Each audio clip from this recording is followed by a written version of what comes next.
Daniel Barnack, good to see you. SWB, good to see you.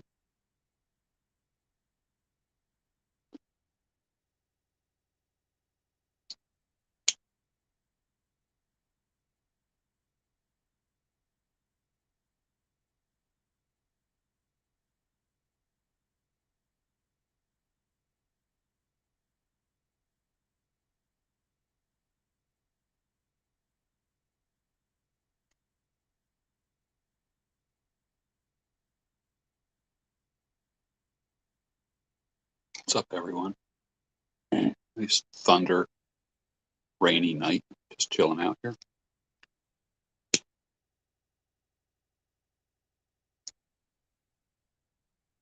This cigar is so old. It's a Romeo and Julieta Churchill. The draw is very, very tight.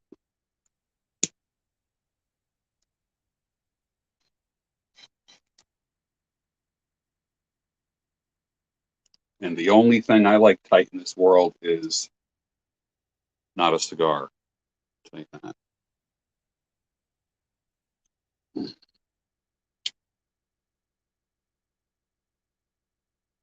So I'm going to take a pick from my tamper and see if I can loosen that up.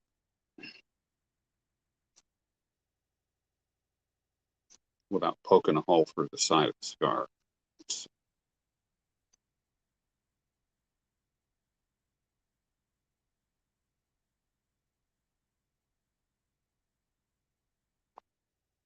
Still a little tight. A lot of times if you roll it between your fingers, that'll loosen up the draw. Oh, I can feel, just like a massage therapist can feel like where the knot is, I can feel right where that obstruction is. See if I can loosen that up a little bit.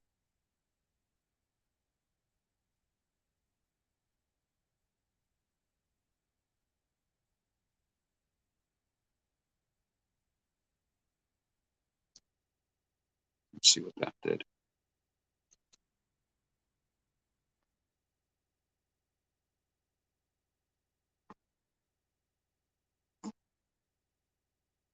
Not bad. A little bit better, but this came in a tube. So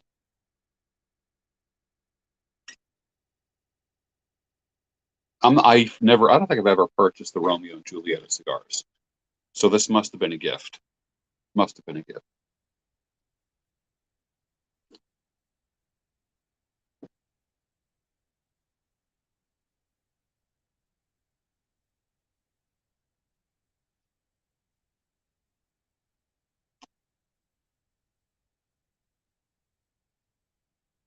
This thing better lighten up or I'm throwing it out.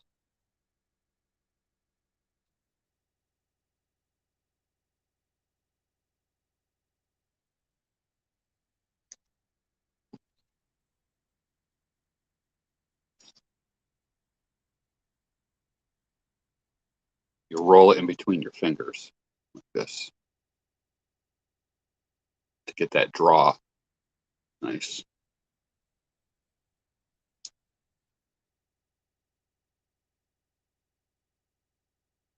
Daybreak show is on Fridays. It'll be coming back Monday through Friday. I'm doing a series called Achieving Clarity, studying the book of Proverbs, a based, rational look at Proverbs. I like True Estate cigars quite a bit. I like them a lot, I have to say.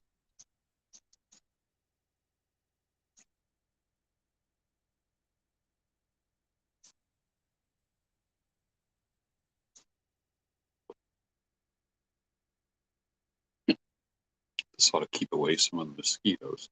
This is definitely a mosquito chaser too.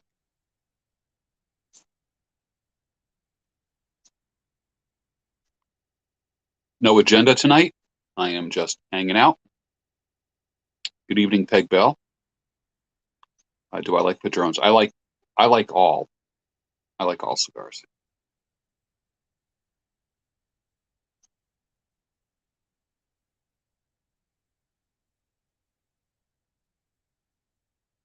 I'll take any cigar, seriously. Any cigar. Any hand-rolled long filler cigar.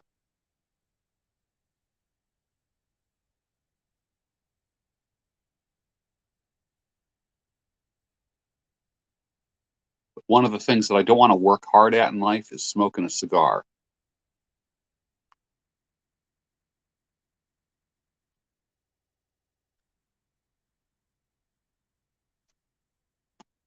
I read The Time Machine in order to wet your whistle so that you would buy it yourself and finish it. And two things: that you would purchase the book on your own, and that I would stimulate a desire for 19th century science fiction.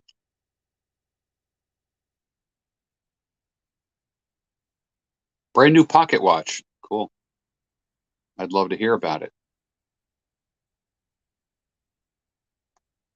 I've had many Cuban cigars.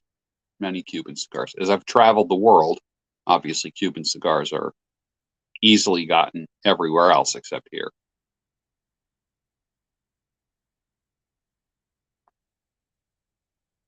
I did not get a migraine headache from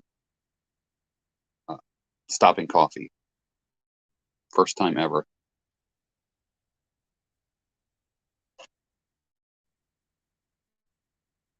Best advice giving someone who just moved to the United States legally: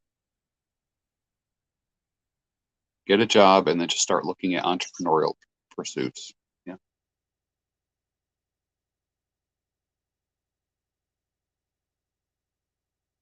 These glasses are my latest prescription. They're 100% titanium, aggressive lens with a 10% amber tint.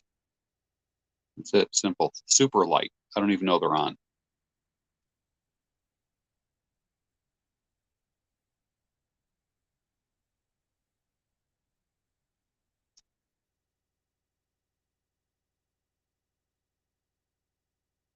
I worked this morning, came home, did some more work. I cut hair this morning, came home, did some work, took a little bit of a nap. Time is it 8 o'clock now?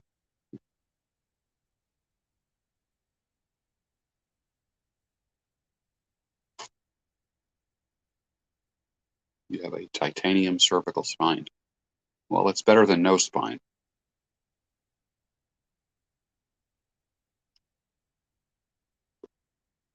I notice that sometimes these live chats come in kind of in a non sequitur fashion. I notice that.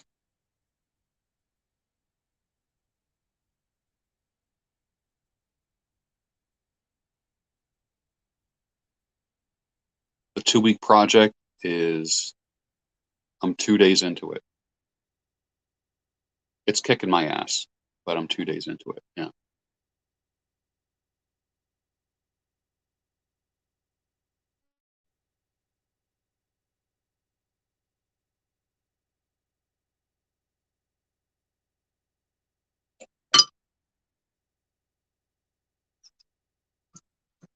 Let's see how hot it is.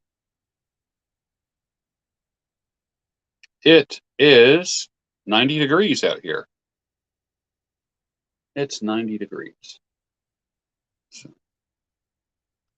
Josh Williams, I have no idea about cigars at high elevations. I have no clue about that. None whatsoever. Zero. I have zero opinion on that. No insight on that. Freemasonry, it's a boys' club.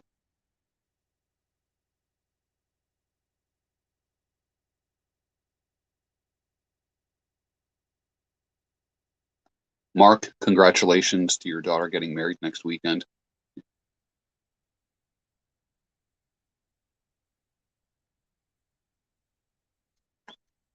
They said it was supposed to cool down. These are not polarized glasses, no.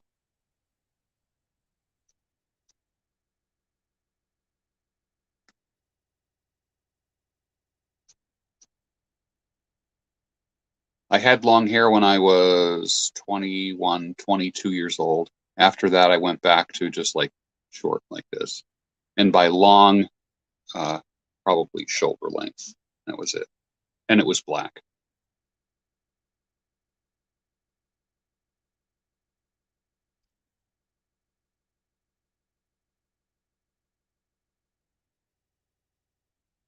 I do like black and mild cigars. I do. They're nice. Rain in South Carolina. I got a friend right now that just called me from St. Simon's Island in Georgia. What a beautiful area that is. St. Simon's Island. Does anyone know that? What a beautiful area. Although Georgia is fairly politically cucked, as much as I, like the idea of moving to a barrier island, if it's in a cucked state, forget it. Ain't gonna happen.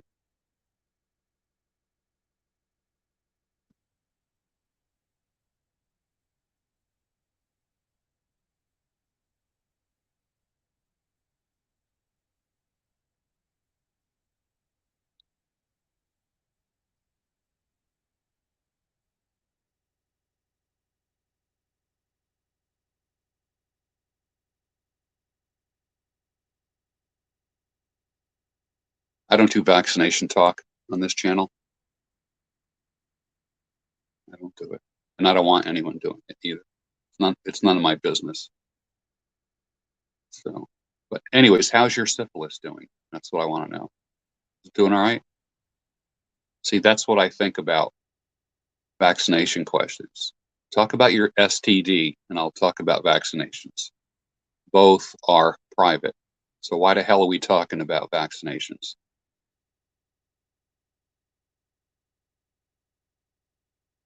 Swisher Sweets and Backwoods, yeah, they're great. Like what I call like drugstore cigars. They're decent.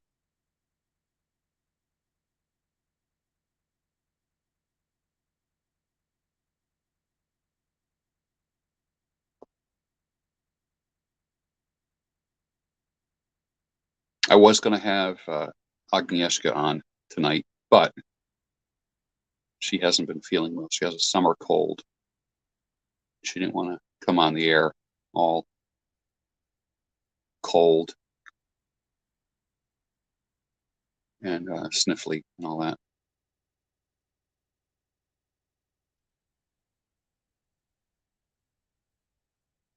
It's a good day, though.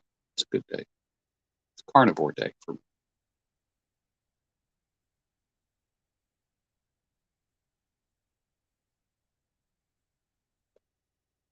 I haven't had a summer cold in so long, but they're horrible. They're horrible in the like when you're on camera because you just can't talk properly. You sound very nasally. You Did I deal with a lot of bipolar patients? You got to realize bipolar was not a popular diagnoses change over the years. When I was doing therapy, it was called manic depression. It wasn't called bipolar. Bipolar didn't even start coming around until the 90s, like mid to late 90s. I was already 15 years into working with people who were manic depressive and rapid cycling. So you know, there's these weird trends. And I do not trust the American Psychological Association. I do not trust the DSM. Do not trust it at all. I don't give a crap what anyone says. It's all it is wokeology, you know.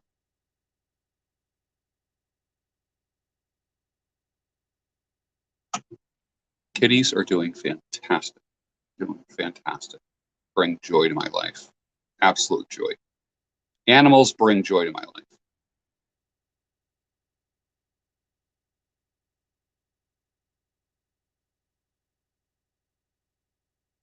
May grace be your potion in the 2 week exercise. Yes. DSM 4. Yeah. When I left that field, the DSM 4 was my textbook.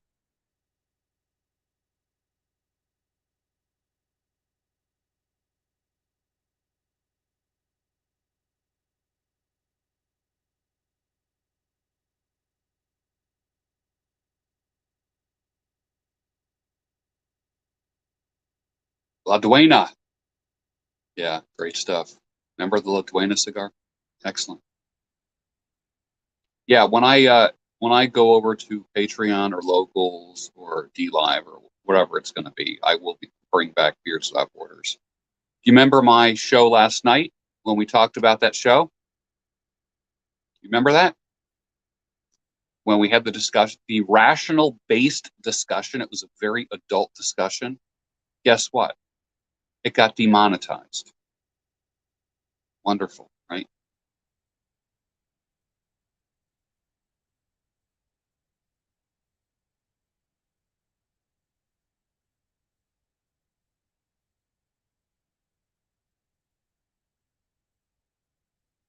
Peg, a new scratching post. That's because they're not done scratching your couch yet. It's like the cat bed. You buy a cat bed, they'd still rather sleep on a t-shirt or a box.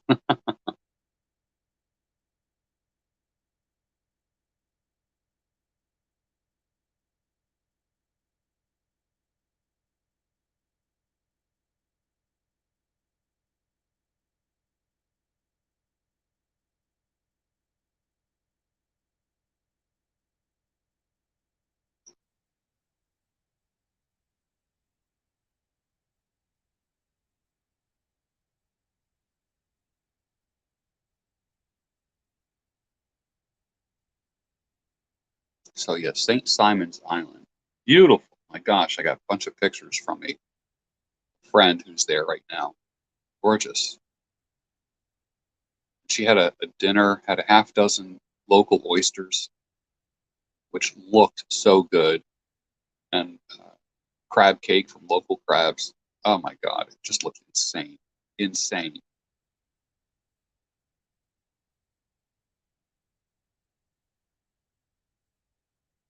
Beef sampler pack. Yeah, I love the crisps. I had 2 bags of them today.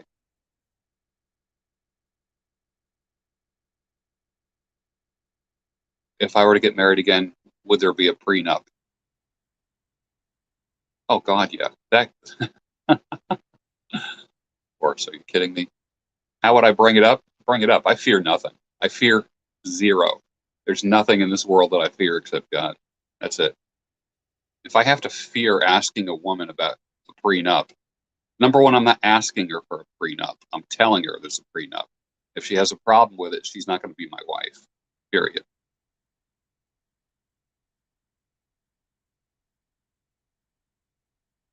Every man gets a prenup. Just get a prenup. Seriously, every man. I dated a woman who had 4 houses, a very large company, CEO. She had 4 houses. Now, do you think she'd want a prenup? Of course.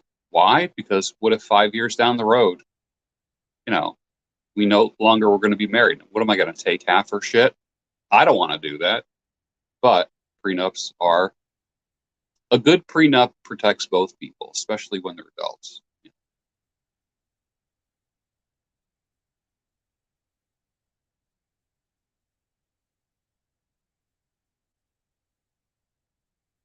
Prenups can get challenged in court. Let's get real.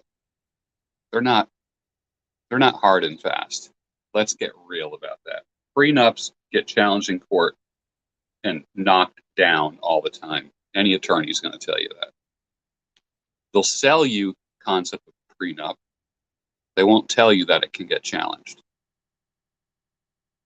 Yeah, I can't wait. I can't wait to go to Patreon or a subscription based thing. Yeah, Peg, would you like someone taking half the farm? What if some dude like flakes out on you?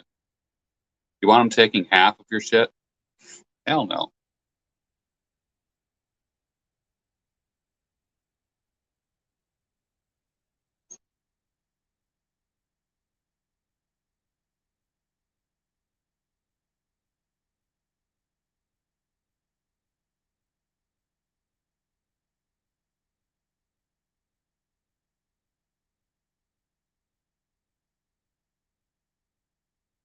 I think you know how people have, what do they call it? Like a renewal. We're going to renew our marriage vows, that kind of stuff.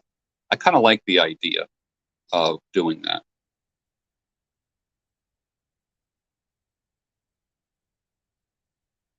especially now. I just think it's, you know, I mean, if I get married now, I mean, I don't know how many more years do I have left on this earth? You know what I mean? Seriously, like 30, maybe. I mean, I want to live another 40 years, but there is no topic for tonight. This is open forum, open discussion tonight.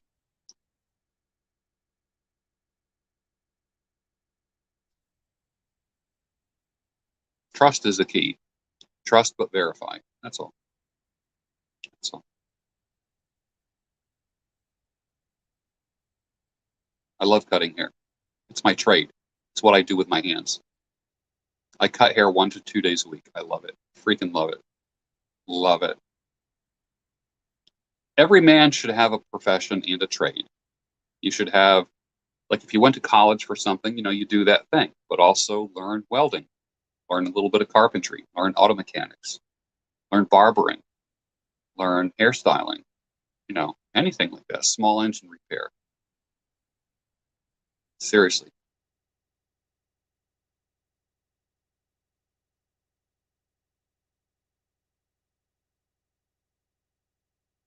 Yeah, if she's talking to another guy, bye-bye.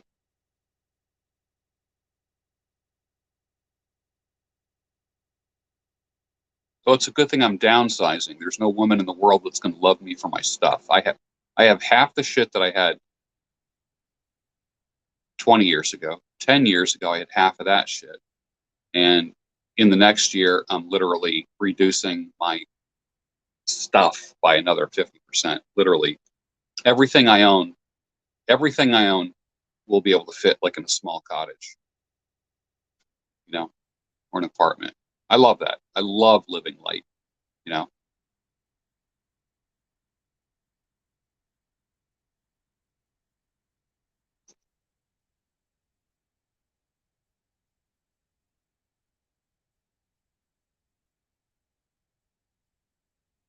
September 1st, I'm taking on a few more clients. Going to make it through the rest of July, August with the coaching clients that I have. Price doubles September 1st.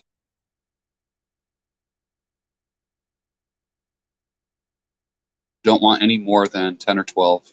I'm good with 10 or 12 clients a week. I'm good with that. I actually used to counsel 30 to 40 people a week. I'm like, what the hell? How did I do that? How did I friggin' do that? You know?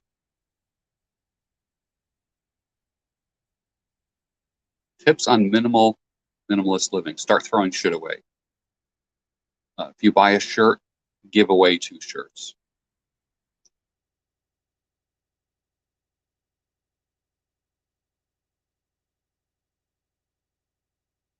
Live the Shaolin way of enlightenment and all will be good in your life. Yeah, tell that to your wife and kids.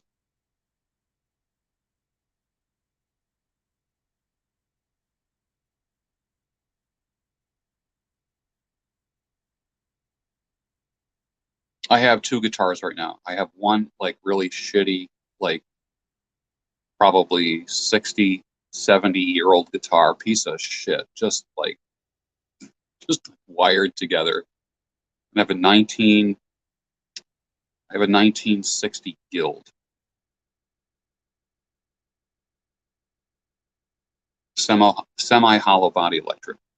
It's pretty badass. Oh, and I forgot my cigar box guitar. Yeah, I had a client. A client made a cigar for me. He has Rooster Run Workshop, and he made a beautiful cigar box guitar for me. Just so good. Oh my God, it's beautiful. That what happened right before that was I lost my hearing in my right ear and 50% of my hearing in my left ear. So I started relying more on lip reading than anything else, than hearing. So I'm considering, you know, like cochlear implants, like that kind of stuff. Luckily, I knew how to talk well, and I feel my voice. I don't hear my voice. You hear me? I feel my voice through vibrations. I do not hear my voice. when I put in, like ear pods, when I put in ear pods, here's your typical ear pods, right? When I put these in, when I put these in, the one that I put in my right ear is completely useless. Useless. Like there's no, it's nothing. But I put it in just because it holds the microphone closer to my mouth. See, like there's the mic right there. So when I put them in both ears, the microphone is right here. I don't need it, but when I let it hang, the microphone hangs. So, and that's weird. So that's the story with that.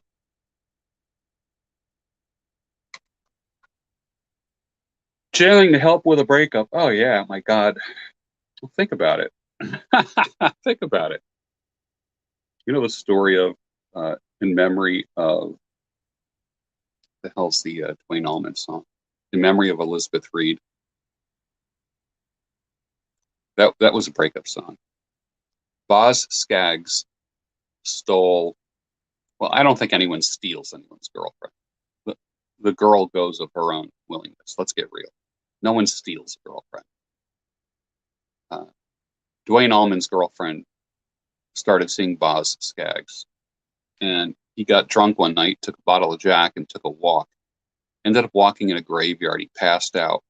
When he woke up the next day, he looked at the gravestone of the grave that he slept on all night and said, in loving memory of Elizabeth Reed. That was the name of the song. Tips to build more wealth.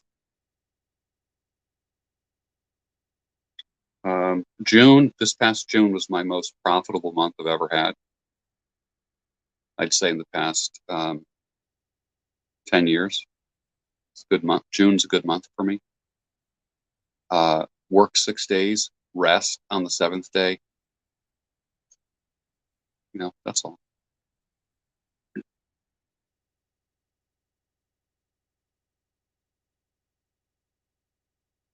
I like all guitars, Strats and Tellys. Love them all. The last guitar that I had, you got to realize when I lost my hearing, I couldn't tune a guitar anymore. Couldn't tune it. Saved my life. That's when I started using electronic tuners. And then what I did was when I tuned guitars, let's just say this is like a guitar body. When I tune a guitar, I literally put it, when I tune a guitar, I put it between like the side of my face and my shoulder. This is going to sound weird to a lot of people. You know how like a violinist will put the violin like this? I put the guitar here and I tune the neck, okay, and I pluck from here. And I feel the note resonates in my head. It's got to be touching a bone, like my jaw, or the bony part of my cheekbone. That's the only way I can tune a guitar. Or I use a Fender electronic tuner, which is an app that I have on my phone, and that's it. So shovel guitars are badass. They're cool. My my cigar box guitar is a 3-string guitar. Love it. And this client of mine made it for me, and I haven't played it a lot yet, only because I lost my hearing, and that was the most like depressing thing. Now I kind of like my loss of hearing because I have more silence than I ever did.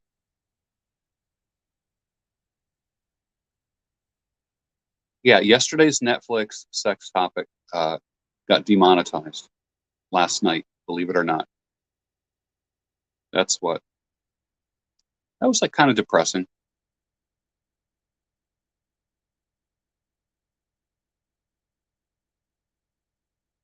What's up, Kimberly? What's happening?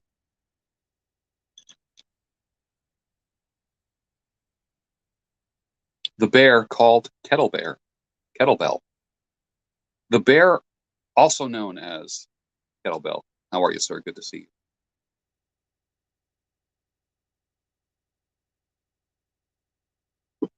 I use bone conduction headphones, if you've ever seen them, and they work pretty well.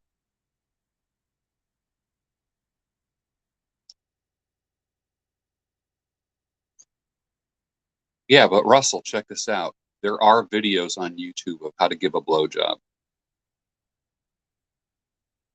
Literally. Not that I want to know how to give a blowjob. I have no interest in that. But all right, I could do a video on male-female dynamics. It will get banned or demonetized. But if I did a video on how to give a blowjob, you know, how, just how weird is that shit? Just on this is this is freaking bizarro world. Bizarro world.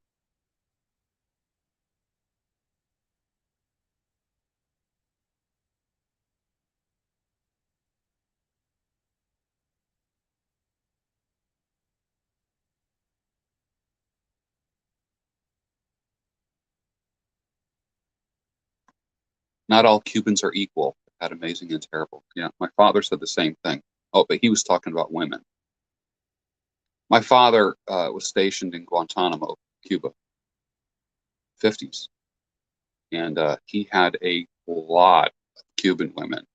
And he told me that privately that I think I have siblings in Cuba that are like my age.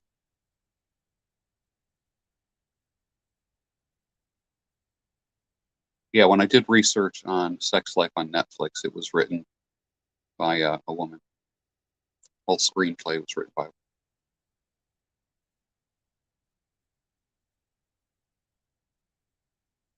Hey, Dolly, what's up? Dolly, when I come down to that area, well, you're a married woman. So I was going to say we should get together for a drink or coffee when I move to that area. But I think what I would rather do is now, if a woman's separated, that's a different story.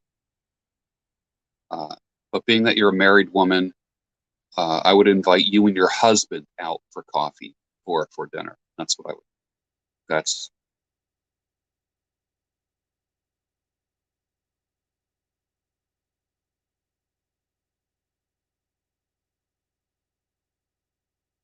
my attitude is if I know a woman, the goal is to become friends of the marriage. Period. I don't want to have private female friendships. Been there, done that. Been there, done that. Not interested.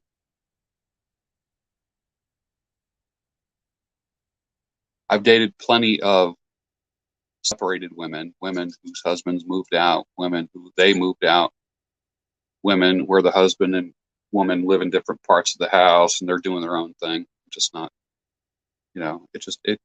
You ever hear the phrase "it's complicated"? It gets complicated, believe me.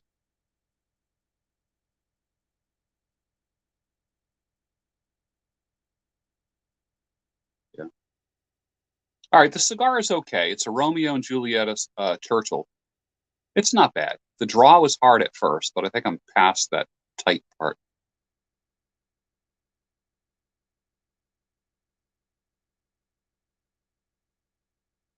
If Cuba opened up, I would take my father there. My God, he can't stop talking about Cuba. My father can't stop talking about Cuba and Romania.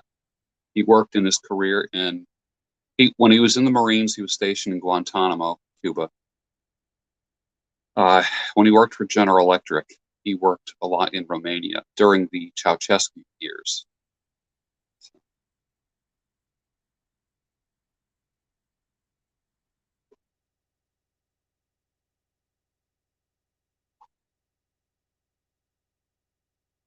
I am not Cuban. I am not Cuban.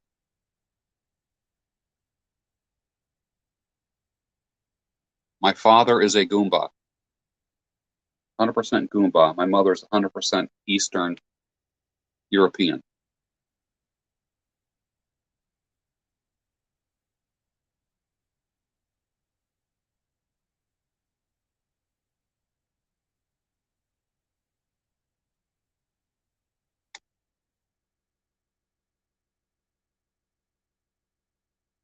So I'm out here tonight. It doesn't, like, the rain broke some of the humidity. Even though it's 90 degrees, it's not nearly as hot as it was last night. Last night I was sweating my butt off out here. I was so hot. When I took off my shirt, when I went in the house, it was soaking wet.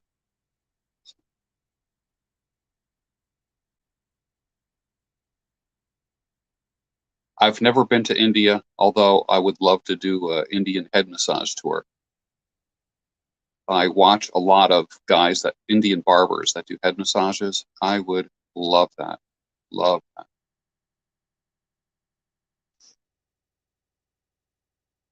My mother lived 249 New Jersey Avenue, Brooklyn.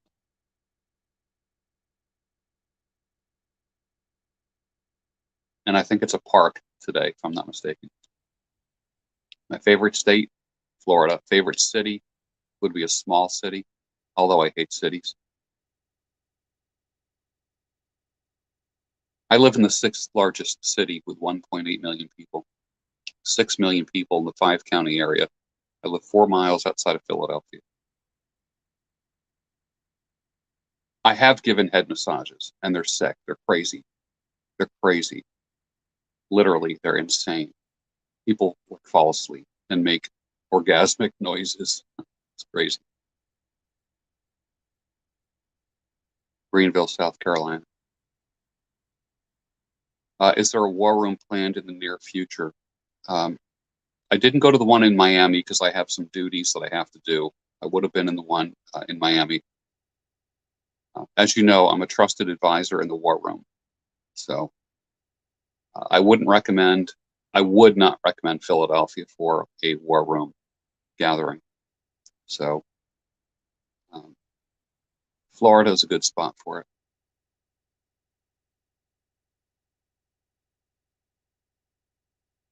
Yeah, but John Hoover, you want to live in the city. Cities are the first places that are going to collapse.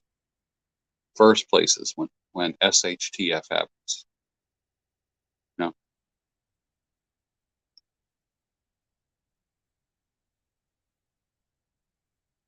I'm a fan of Walking Dead.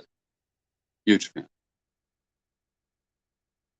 A lot of people, I've told people about The Walking Dead. The reality is this: The Walking Dead is not about zombies. When I tell people about it, they go, "Oh, I'm not into zombies." And like, apparently, you don't know much about The Walking Dead. The Walking Dead is not about zombies. Zombies are just an environmental hazard. It's not a.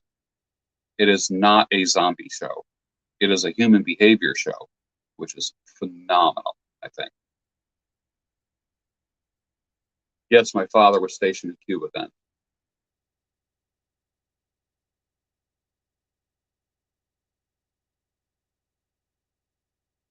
Serbia in the house. Love my Serbian brothers. Love them.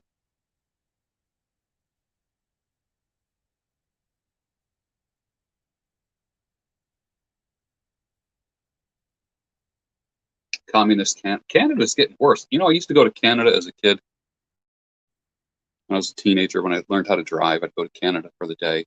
Literally, you go through like a toll booth. What are you here for? How long are you going to stay here? And that was it. That was it. I didn't need.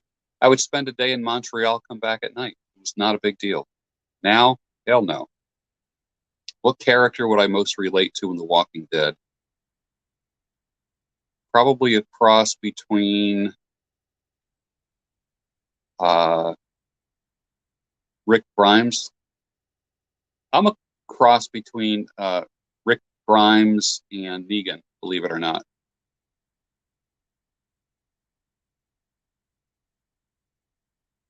I have to catch up on The Walking Dead. I really enjoyed it.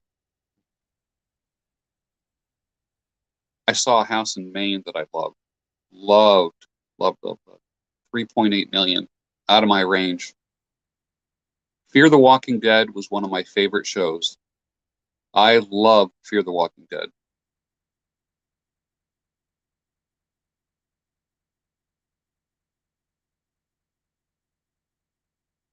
Alternative health doctors. Well, of course, they're truth tellers, aren't they? They're truth tellers. They're the weirdos. They're the ones that are considered mad. You know, the difference between a conspiracy and truth is about 6 to 12 months. Yeah.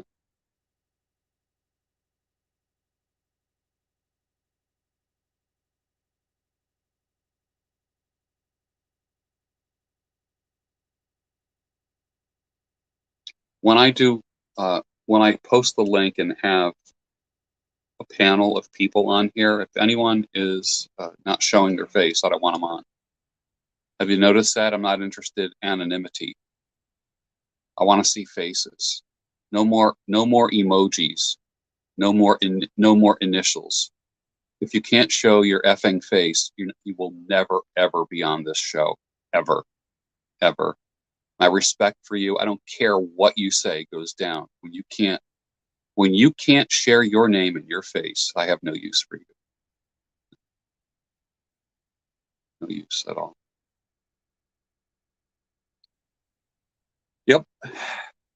I got up at 4:15 this morning, made coffee at 4:30. Took a little bit of a nap. Yeah. My father's alive. He's 85. I had a bad experience with my father yesterday. For me, it was a bad experience. I called my father. Hey, Dad. And he says, who is this? And that broke my heart. Broke my heart. Had a good conversation with him. And then when we said goodbye, I said, bye, Dad. Talk to you later. He said, and he never calls me buddy. Never. He says, all right, buddy. And I'm like, holy shit, did my father even know who I was? So that kind of fucked me up a little bit. That was weird. That was a real fucking weird experience. So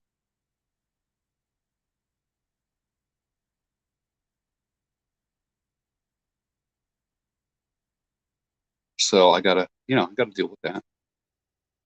It's not Alzheimer's. It's form of mental decline, cognitive decline. Let me tell you the difference between Alzheimer's and cognitive decline. Cognitive decline. All right, this is a lighter. If I have cognitive decline, I can say this is a lighter. It's a lighter. See, it's a lighter. If I have Alzheimer's, I don't even know what this is. I look at it like, what is this thing?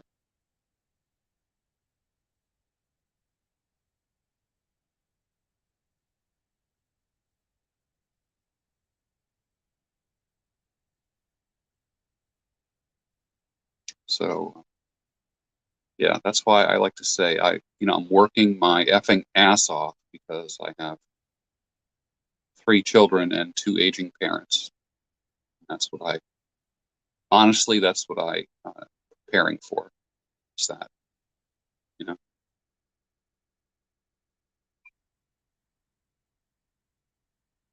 like in the last year, my dad said to me without emotion, he said to me, he says, all my friends are dead. All my friends are dead. So when you get in your 80s, you have no friends left. Crossword puzzles. Let me put it this way. Cognitively speaking, the condition that you experience now. Yeah, here's my square shot glass right here. Yeah. Okay. It's got bugs in it, believe it or not. The difference between cognitive decline and Alzheimer's is Alzheimer's, you don't know who things and people are. And comfort is number one goal. Cognitive decline might be memory lapses, gaps in memory. The hard drive is a little bit slow. But the mental condition that you're in now is usually the result of the past 10 to 20 years. My entire day now is spent working 100%. 100%. I work 6 days a week. I rest 1 day a week. I do coaching, I cut hair, and I write like a son of a bitch. If you're not signed up for my newsletters, go to my landing page, georgebruno.com, sign up for my newsletter. Yeah.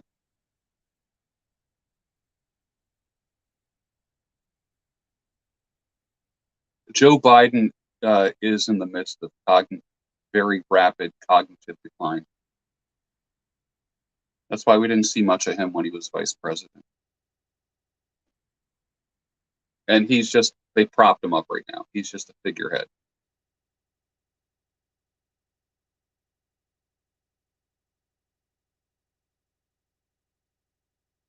Yeah.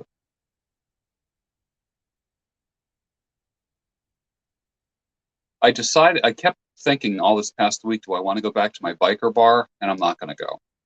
I'm not going to go. I think I'm closing that chapter because this band one of my favorite bands is called Get the Lead Out. They're the top Zeppelin cover band in the world. They're insane. I know two of the guys personally, and they play at my biker bar. That's where they actually started the band, at the bar where I go to. All the guys met there. It's a trip. It's if you don't know the band Get the Lead Out, you're missing something. It is the absolute best Zeppelin cover band you've ever heard in your life. The show is amazing. Do whatever you can to see Get the Lead Out. Do whatever you can. I don't care if you have to travel to see them. They do tour a lot, but they're phenomenal. Phenomenal.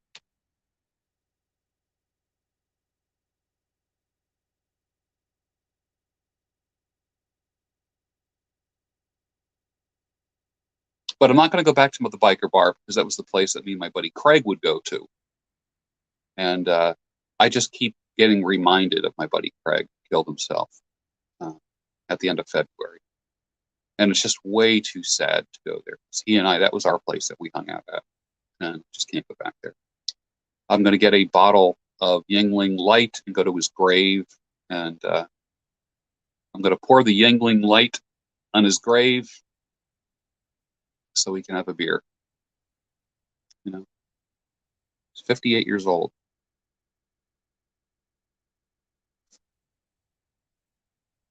Still can't believe he's gone. I'm still pissed. It's a fucking mystery. He shot himself in the chest with a gun. Clear, straight through his heart. Probably lived 2 or 3 seconds and then just passed out.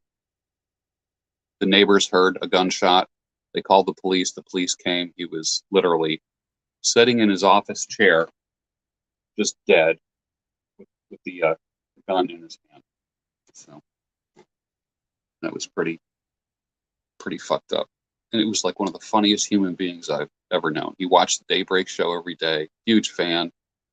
You know.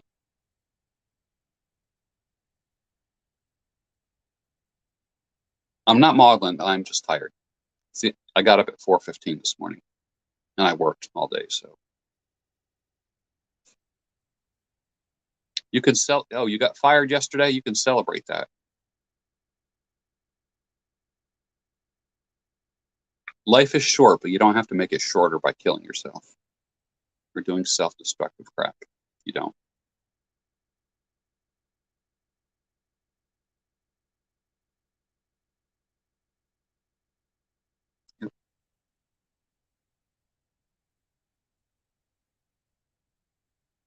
The best thing to do is fire your boss.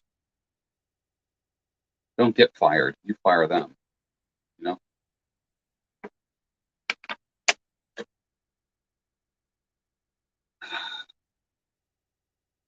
You know. Craig was a TV watcher. He loved sports. I hated sports. Whenever there was a football game on, he wasn't available. All phone calls went into voicemail. You know.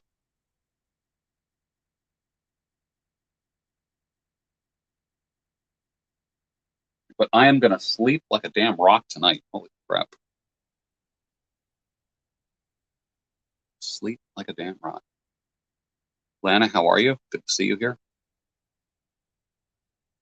Thoughts on assisted suicide if you have a terminal illness? It's so personal, isn't it? I mean, some people don't mind it. Some people think it's okay to just go to sleep, you know? Yeah. Yeah. Now I'm starting to feel the heat. I feel the humidity rising again. It's getting hot. It's crazy. Crazy. Don't all men sleep like a rock? Many do. I have insomnia maybe 2 or 3 times a year, and that's really it. And if I do, I will take a melatonin. I usually,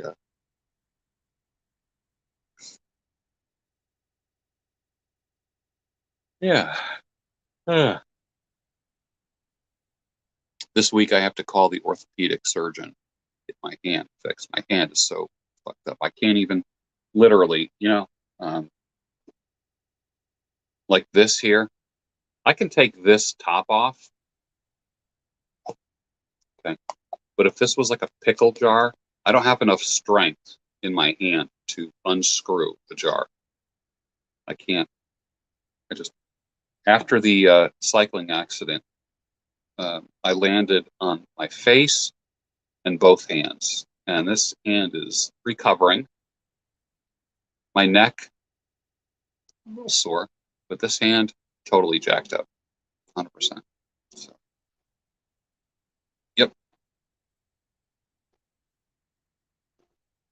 But I will tell you that the condition that you're in now is the result of the past 10 years lifestyle. You know, past 10 years. You've taken care of yourself, you'll feel good. Yeah.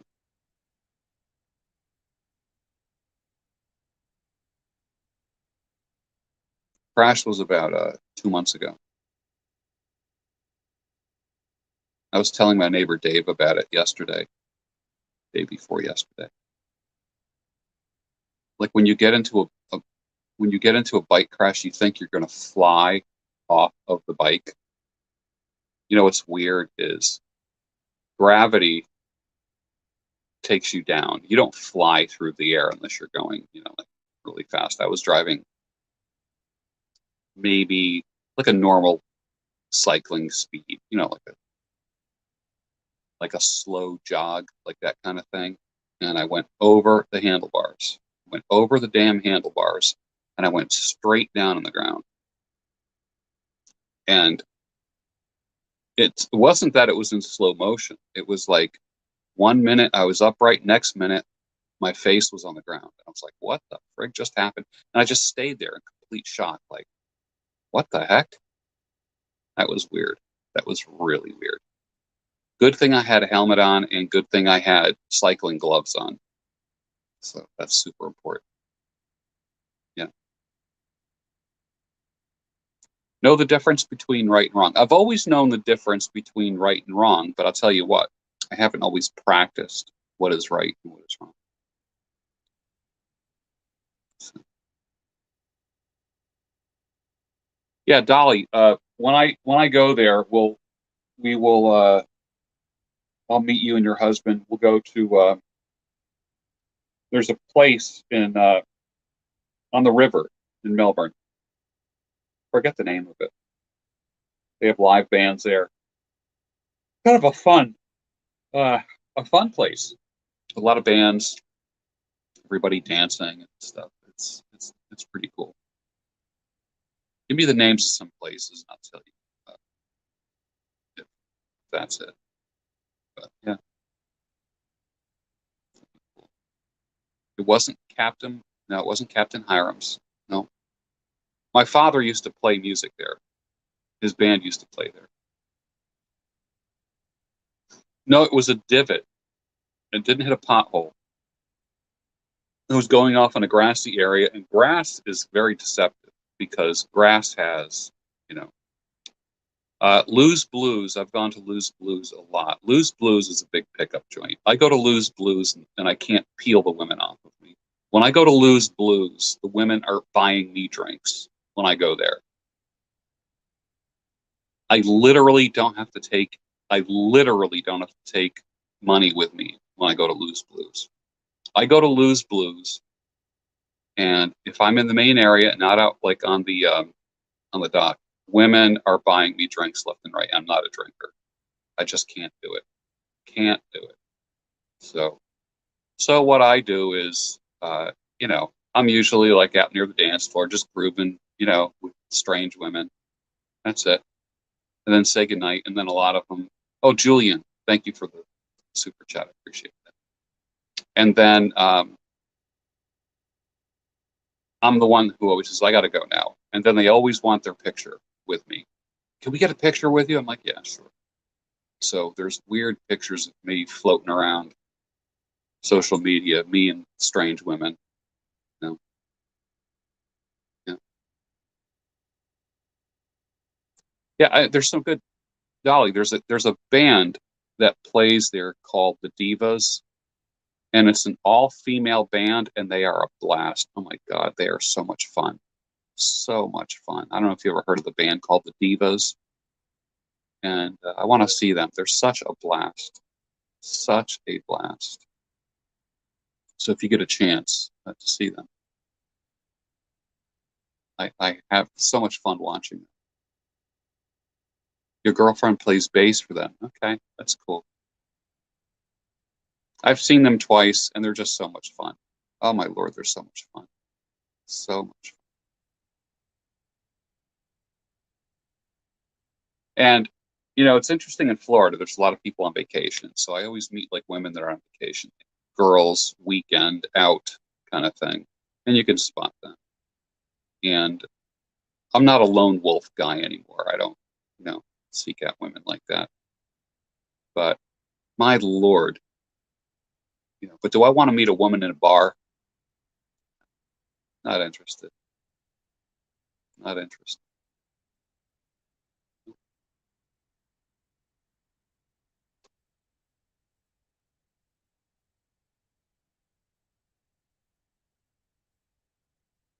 Yeah, Florida has some great weekend bands in the bars. Local bands are fun. They're fun. If it's really well air conditioned and they got fans, it's fun. If it's like a hot, sweaty place, like my dad used to play in a hot, sweaty place. My dad plays in a bluegrass band, and I don't want to sit around and sweat when I go out. I don't know Aussies. My dad plays in Malabar. My dad plays in Malabar, and several other places. I'm trying to think of a place he used to play down in. It'll come to me. Down near Vero. It'll come to me. It doesn't exist anymore. It got blown away in a hurricane.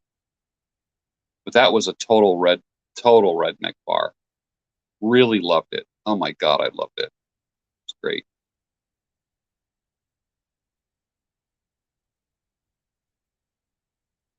Yep. A lot of fun. Yeah, the biker bar at the junction of Malabar and US 1 plays bluegrass. That bar. That's probably where I will go. Most likely. That's where I will go. I forget what is the name of that place. That's where I'll go.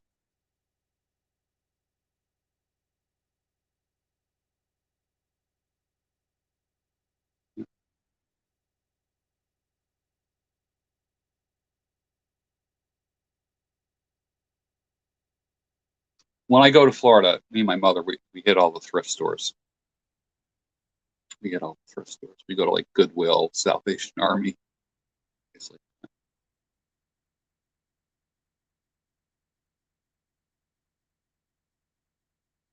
O'Galley in the 80s. Yeah, I used to go to some bars. I used to go to the Purple Porpoise and the Pink Flamingo in O'Galley back in the 90s. That's I don't even believe those bars even exist, but they had the best bands. Oh my Lord. And I'd go there and shoot pool. I love shooting pool. I love playing pool in a bar. I enjoy that a lot. That's a lot of fun. That's a lot of fun.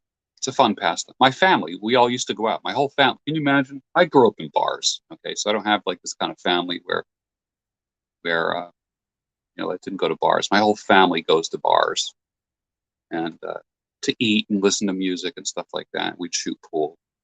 Yeah. How do you say goodnight to a woman that buys you a drink in a bar? I used to say goodnight by saying, "Meet me out in my car." That was it. But you know what turns a woman off really fast? Purple Porpoise still exists? No kidding. Wow. It's in a different building, though, from what I understand. I know the corner of A1A and O'Galley Boulevard. Yeah. But what's interesting uh, is when you ask a woman, so what's the latest book you've read? You know, you tell them, oh, I got to go home and get to sleep early, you know, because the bars start rocking there at like 11 o'clock. And I want to be in bed by 11. So I usually get all the non-drunk people. So, yeah.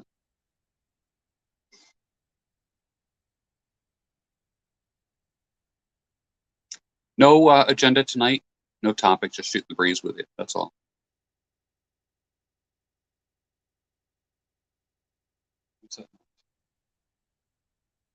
It's rain. It's rain. It's raining hard now. I don't know if you can hear that. It's raining hard. I love it because the temperature is going to drop and I will get soaking wet. I didn't even bring a hat out here with me. So I will be soaking wet when I go back in the house tonight, which I don't mind because I'm going to jump in the shower real quick before I go to bed. What age did I grow my beard? 15 years old. Grew my first beard at 15. My hair was black and my beard was black.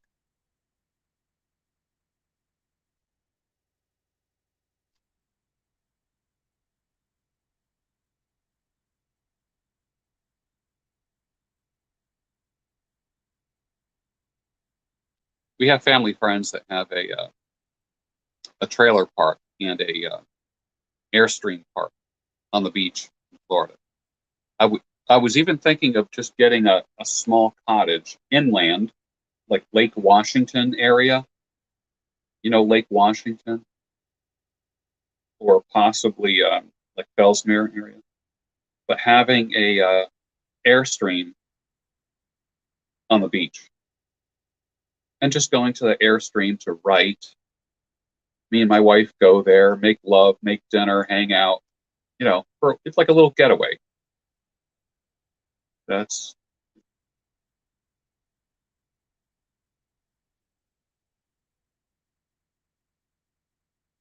but if not, I will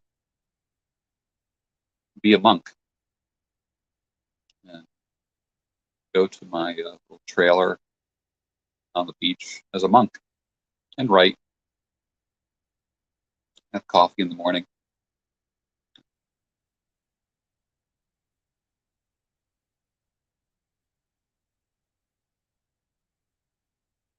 Bonnie says, what do you want? What about an ex that wants to come back? The answer is always no. Hell no. You weren't good enough for them back then. It all depends if you made them an ex or they made themselves an ex. Like I broke up with a girl. The last two relationships I had, I broke up with them. Broke up with them. One I don't regret. One I kind of regret. Kind of regret.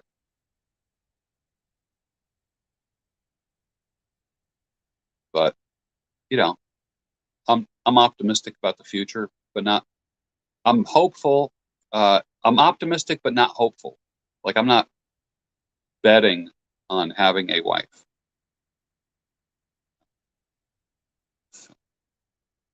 I don't use a screen for pipe tobacco. The tobacco itself filters itself. You don't need a screen. If you're smoking weed And when it combusts, it becomes like a very fine ash. Then you're inhaling ash, but I'm not interested in inhaling ash or picking like pieces of like weed or tobacco, ashy green leaf out of my mouth. I'm not interested in that. Dread the hate and confrontation and breakup. I don't even, John, I don't even bother with that. I'm kind of like a no communication guy. I shut out the lights. I totally go dark. I am a no communication guy. No communication guy. 2 weeks ago, I know the gal that put she puts on the lipstick and she kissed the driver's side or the passenger side window of my truck. And I get in the truck and I look over to the left and there's this red lipstick lips. And I know exactly who it was. She used to do it all the time. And that was her way of trying to make her way back to me. I'm like, yeah. Read any good books lately? I read good books all the time. I'm always reading a book. Always reading, nonstop. And I've never stopped reading. So I always have 5 to 7 books going at all times. Oh, that breeze feels good. It's perfect here. It's nice. Breeze. It's good.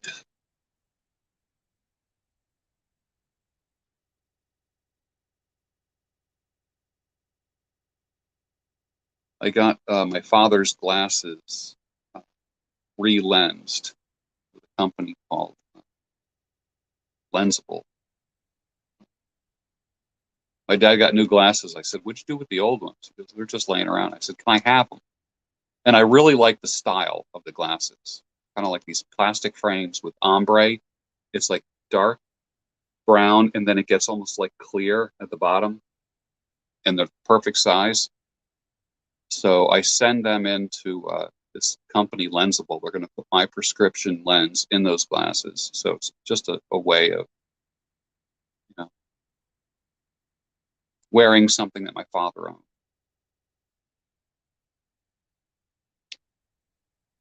Favorite horror movie? The Witch. Scariest movie. I never tried Warby Parker. Not. I looked at them. I'm just not crazy about them. I've been using Zenny Optical. I have a combination of progressive lens, which these are, and bifocals. So.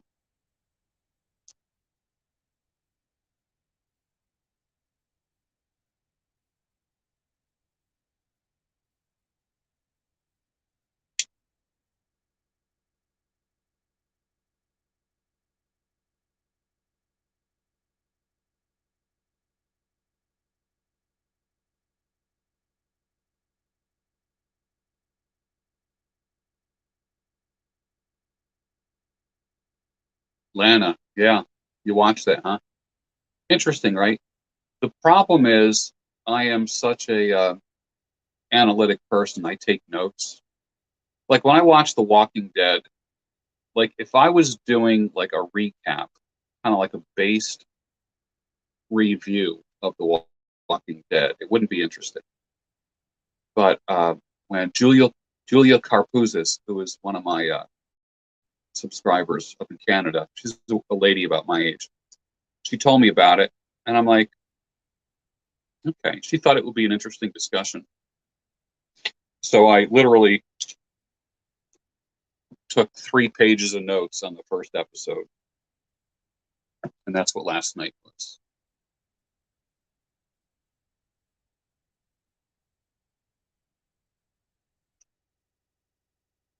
Thoughts on woke culture. It's a self-deceived way of life. So very self-deceived.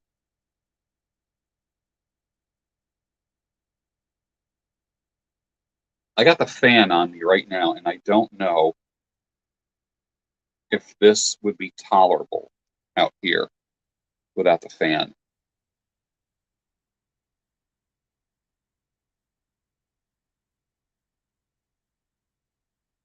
I started speaking at 8 years old. I started writing when I was in high school.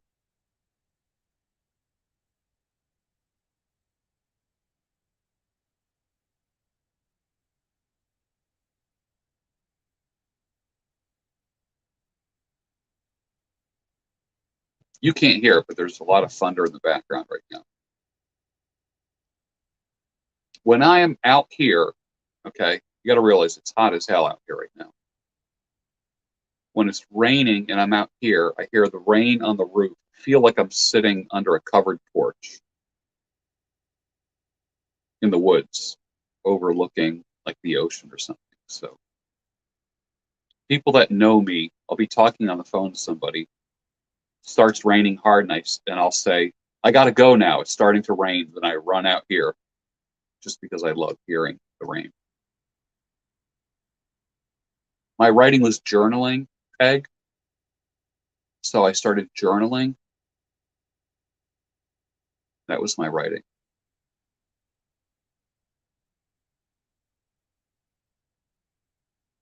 I did 3 services today, 3 at the salon.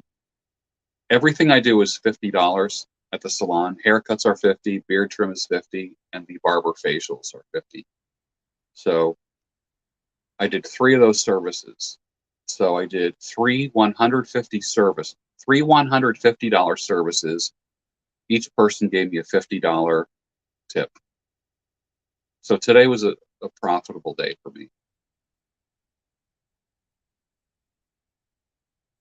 I don't think you can smoke in heaven, but I think there's a lot of smoking going on in hell. Dan Haggerty's beard is very messy. And it became iconic. Like whenever you grow a big beard, everyone says to you, hey, Grizzly Adams. It was such a fake series. Oh my God, it was so fake.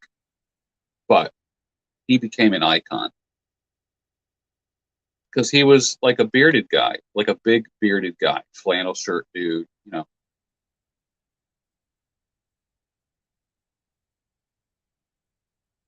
Brandon, the problem with making money like that is it's the linear method. It's quid pro quo. I provide a service, they give me money. I provide a service, they give me money. When you stop providing the service, the money stops. You know, the 3 levels, the hierarchy of earning is man at work, men at work, money at work. Man at work is you provide a service, you get money. It's like a jukebox. You stop feeding money into the jukebox, the music stops. Okay. Men at work is when you manage several people working and you get a percentage of what they make. But the problem is, Peter principle, everybody kind of descends to their lowest level of performance. And then money at work is when you have investments and your investments are working for you. And with things like ebooks and courses and Amazon and affiliate programs, I wake up in the morning and I look at how much money I made around the world. Some days it's good. I always have positive cash flow. I never have negative cash flow. The key to living is if you have an accident or something breaks down, is it gonna break you? Is it gonna crush you? Like my truck needed last year, my truck needed, or was it the year before, needed an entire radiator. And and a whole cooling system. It was cheaper than getting a new truck. But that was about a $1,700 job. So you work hard, okay? You know, you got like your week's salary. Let's say you make $1,700 a week. 1 vehicle repair, poof, gone. 2 weeks ago, my entire exhaust system, from the manifold going all the way back, 3 catalytic converters and a muffler, had to be replaced. So between that, a few parts, and a synthetic oil change, that was $2,200. Poof, gone. Luckily, I had positive cash flow. Luckily. I don't believe in an emergency fund. I don't believe in that. I don't believe in that. I believe in just having a lot of money, period, that can be used for anything you want.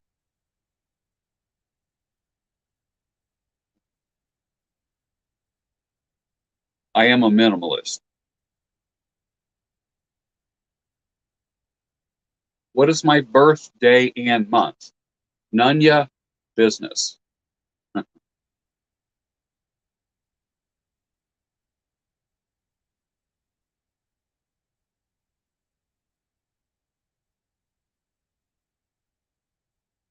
Brandon gives me the $9.99 super chat. Let's see. Just wanted to support the channel, brother. Nobody on YouTube compares to your intelligence and brilliance. Thank you, sir. I appreciate that. I work hard at it. Harper says, how much is a lot of money? Well, money to live and money to deal with emergencies. Okay? When money becomes an issue, then there's a problem. I like living with no money. If my truck completely died, okay, could I just go out and buy a new truck? Or do I have to not pay some bills in order to buy a new truck? Or do I have to suck wind and walk for a couple months somewhere until I buy a new? No. I could go out and buy a new truck right now, like a new Toyota Tacoma. A brand new Toyota Tacoma would cost me about $40,000. If I tried to sell that $40,000 truck 1 week later, how much would I get for it? As soon as you turn the key and drive it out off the lot, it literally just depreciates. Do not invest in depreciating assets. That's why I keep an older truck running and running well. I am not interested in dumping my money in things that depreciate in value, period. For instance, that's why I like the concept of a quality woman. Some people say, oh, there's no such thing as a quality woman. There's only women. I think I have a little more optimistic look at life when it comes to that.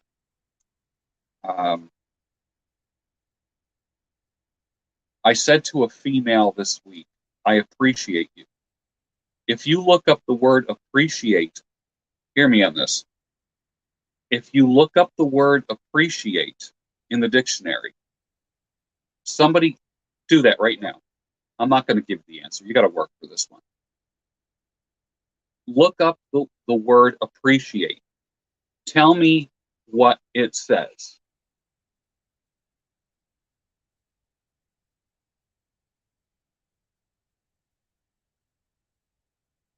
Tell me what it says.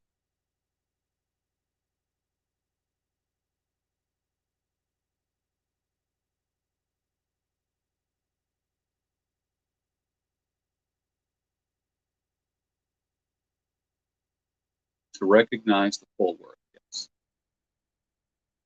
Yes. Boom. To recognize the value of. The different dictionaries will say to recognize the full worth of, or to recognize the value of. Okay? I told a woman this week that I appreciate her. That wasn't simping. What it was I recognized the value, her value in my life. I appreciate her. When you start living your life with those kinds of definitions, rather than just throwing around these words, hey man, I appreciate you. Do you realize that when you tell somebody you appreciate them, what you literally are saying is, I recognize your value. So.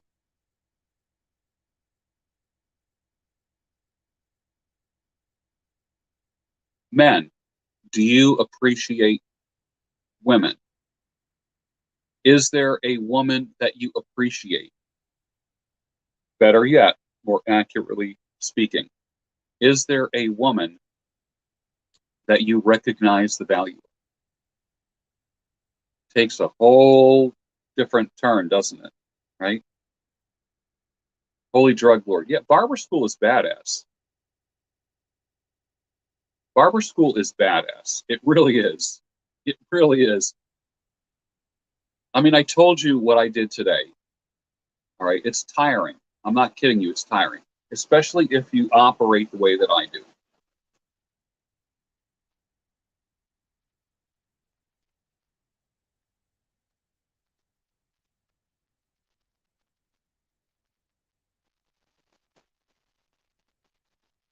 Can you hear that rain? Oh, it's magnificent. Can you hear it?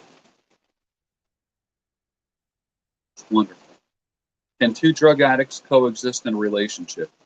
The answer is no.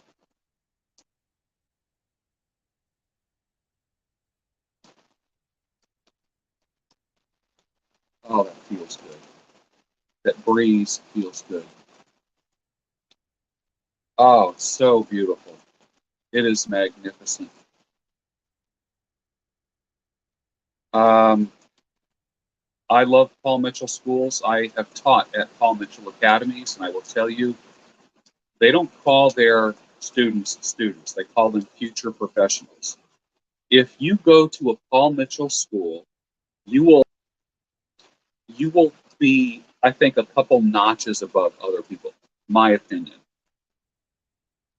I when I go to like beauty academies and do like workshops and seminars, um, they're okay. I mean, I'm a good teacher. I'm dynamic. I will tell you this: whenever I teach at a Paul Mitchell Academy, they are sitting on the edge of their seats and they're all taking notes. And I stay in touch with them 100%. They all follow the hell out of me on Instagram.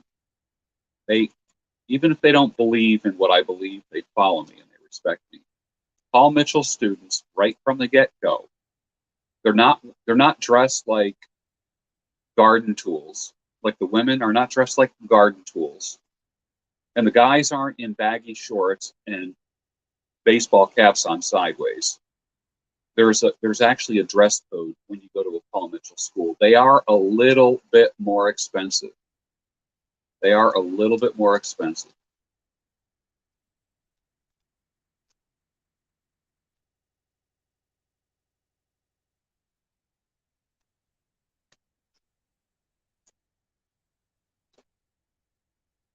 Hold on a second. Hold on. I think I'm going to go and I don't mind getting soaking wet. I just want to put a hat on. I want to put a hat on. So you want to hang with me and just take a little walk? How about that? Hold on a second. I'm going to stay with you. I'm just going to turn off the camera for a second. I just got to go and get putting on a uh, a waterproof bucket hat. Hold on, please.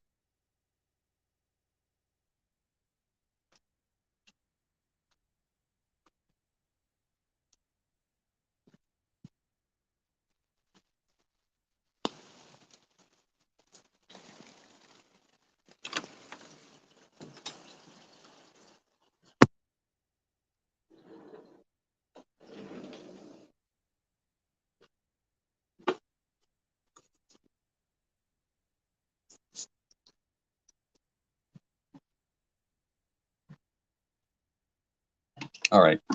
I'm in the house. Let me turn on the light real quick. And I'm going to go outside. Hi, babies. How are you? You having a good day today? All right. Let's go outside. Let's go outside. I don't care about the rain. I don't. I'm not going to be. The rain. You're not going to melt. You know, you're not going to melt. Uh, Hold on one second here. It's funny. I rarely show the inside of my house just because privacy reasons. Let me just grab an umbrella real quick. Got a big old golf umbrella here. Hold on. I will go out the front door.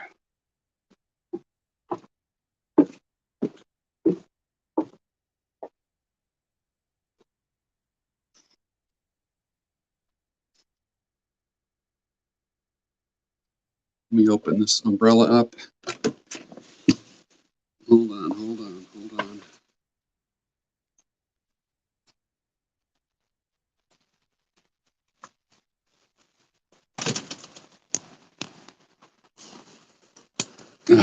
Okay, can you see me? All right, now I'm outside.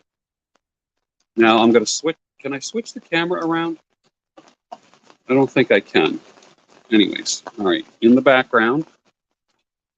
Oh, thunder, lightning. Hold on, hold on, hold on. Yeah. Woo, it's coming down. It's coming down. Ah, all right. In the background, oh, you can't even see that. No. There's the Toyota Tacoma. You can't see that though.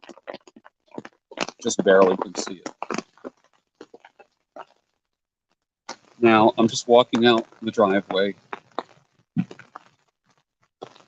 Let's see.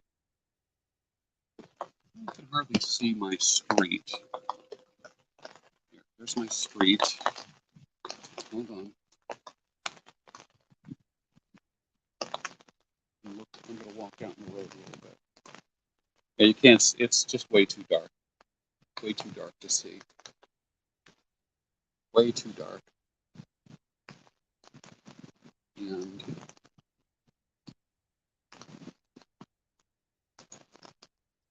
yeah. All right. I'm walking onto the front yard. Now, whoa! See that? Now there's the house. Oh hell yeah! Oh hell yeah! That's a beautiful thing.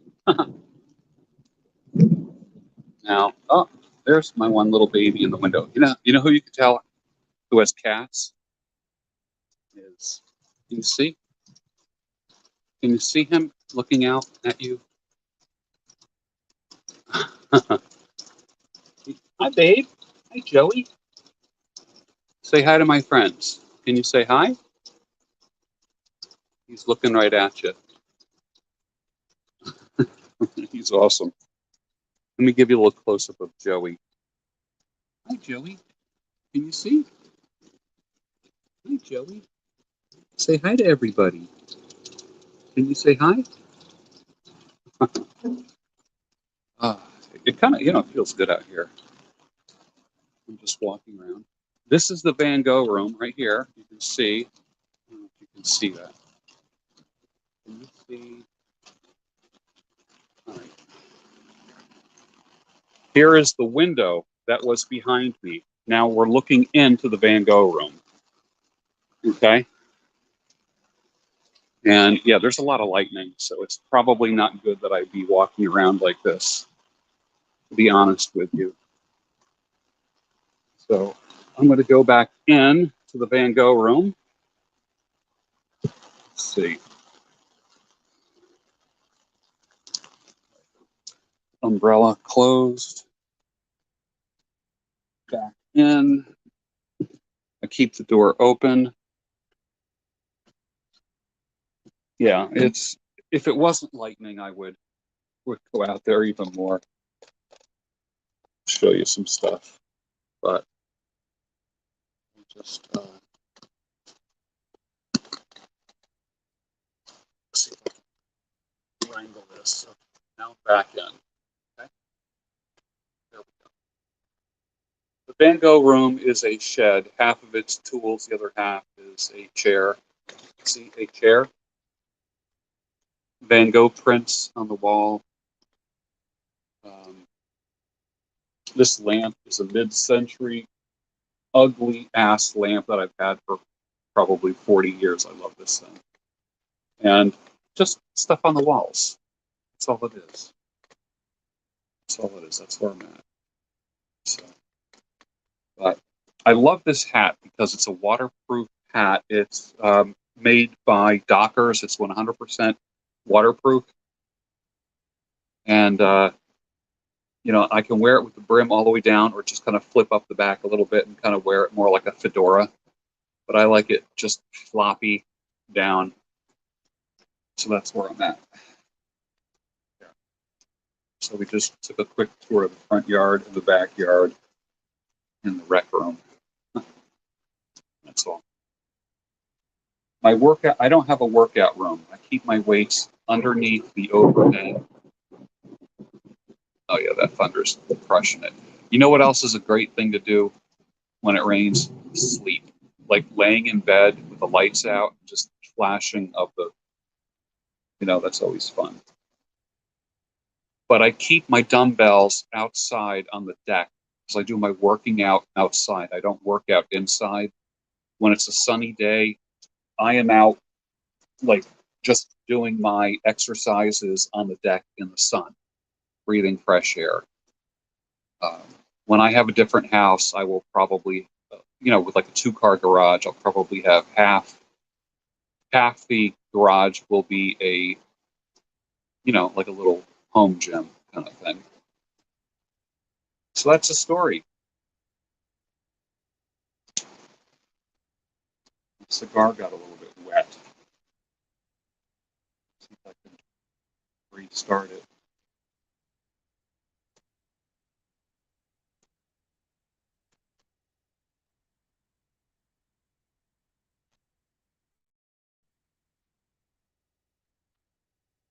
Ooh, it's really coming down.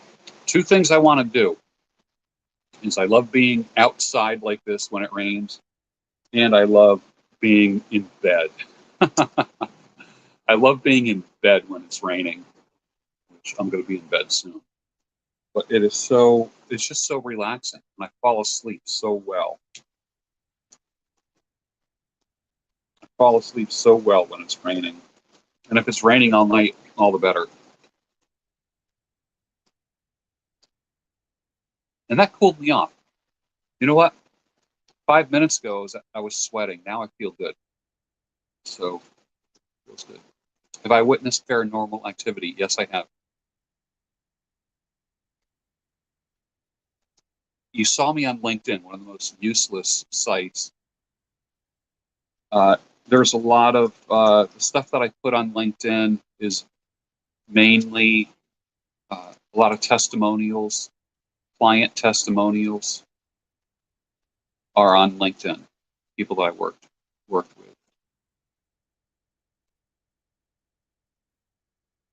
Like I taught at an acting studio for many, many years, and I have pictures of all my students who are in commercials now. They're on TV, they're on Broadway, they're in Branson, Missouri, they're on cruise ships.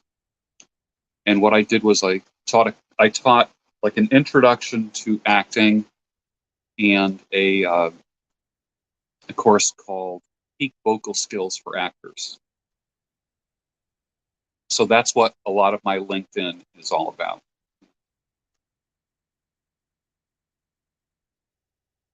Brandon, yes, coaching is 1/3 of my income right now. Dan Kennedy talks about the danger of one. You know what that means? Having one source of income. I remember when I was a younger man, I worked one job and I got laid off once. And I went into complete tailspin and shock. It was horrible. Like, oh my God, what am I going to do? Never, ever have one source of income. Ever, ever, ever, ever.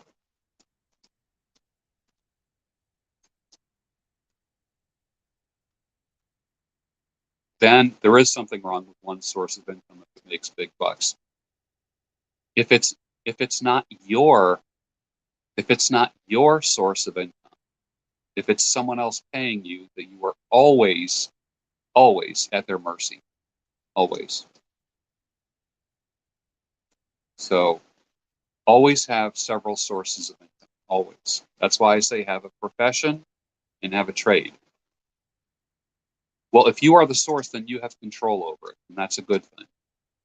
But, for instance, here's the thing about what happened last year. The salon that I worked for closed for 4 months. 4 months. No cutting hair for 4 months. What the actual F is that all about? The state told me that I couldn't cut people's hair. And I couldn't trim beards or do straight razor shaves. I'm talking about my trade. I couldn't do that until recently. So that blows, man. That 100% blows. Always have a side hustle, always have something else you're developing. There's no such thing. We used to talk about recession proof jobs. Well, guess what? In the past year, you had to have a pandemic proof job.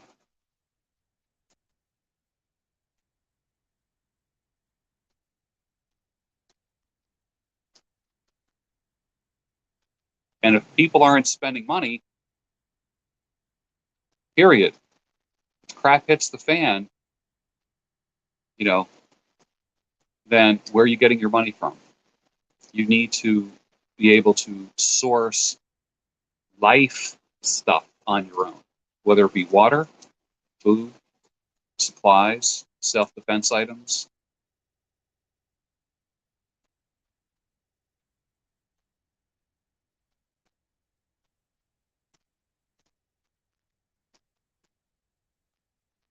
Galaxy guy, I don't do therapy.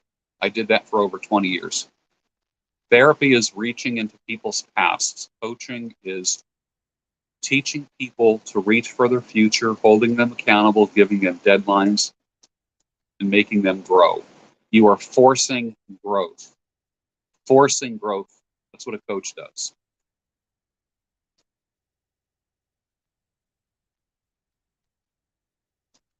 Like for instance, like the kids that went to tech school in high school. Okay, like there was the academic track, and then there was, remember the phrase where people would say, "Well, they're not college material." What the actual, what is college material? Take a look at what's coming out of colleges now. If it's not STEM, someone tell me what STEM is. Pop quiz right now. Tell me what STEM is. If you are not taking a STEM major, you're wasting time and wasting money. Tell me what STEM is. Come on.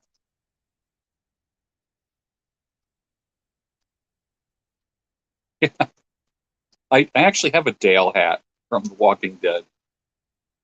Kind of like that cream colored white hat. Exactly. Salty. Science, technology, math, and engineering. Right. 100%. 100%. Andy, yeah, I teach in various trade schools. I teach. One of the things that I taught is profiling. I'm actually going to have a friend on here who is a 30-year detective, brilliant guy. He solves murders. I'm actually going to interview him on this channel, and you and me are going to solve a murder that's over 30 years old. It's about a woman who disappeared in New Jersey. We discovered who she is. Okay. She is a Jane Doe. Autopsy results revealed that she gave birth. So that means somebody is missing a mother. So she disappeared in New Jersey. They just found her remains after 30 years. And I'm going to have my friend on here, and we're going to show her face. We're going to show the artist rendition of how she looked, and we're going to solve a murder on this channel. That's more than any other YouTube channel is doing. We're going to solve a damn murder on this channel.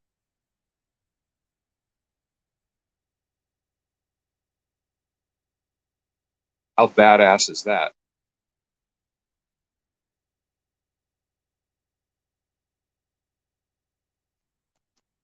I'll take a trade school any day of the week, man.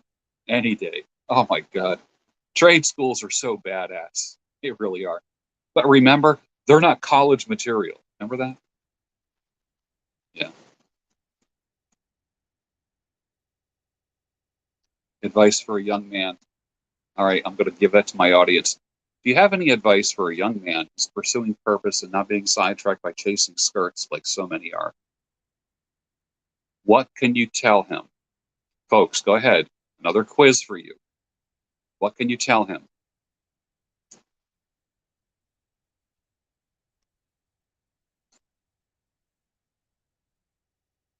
Keep it in your pants. Keep your zipper up. I reached so many people in the Northeast and the Mid-Atlantic states that when me and my detective friend, give all that information up here, I believe we're going to solve this murder. He's already on TV everywhere. I mean, they've made shows about him, on all like detective shows and stuff.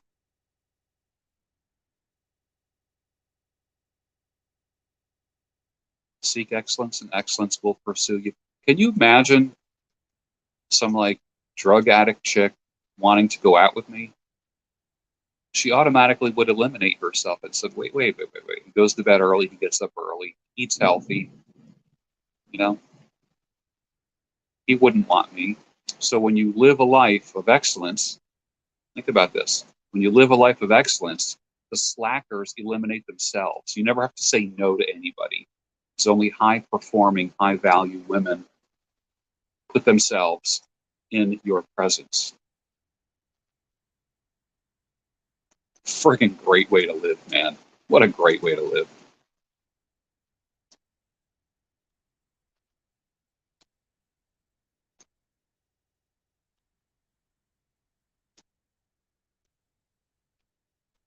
Yeah, take your car to get serviced. See what the hourly rate is.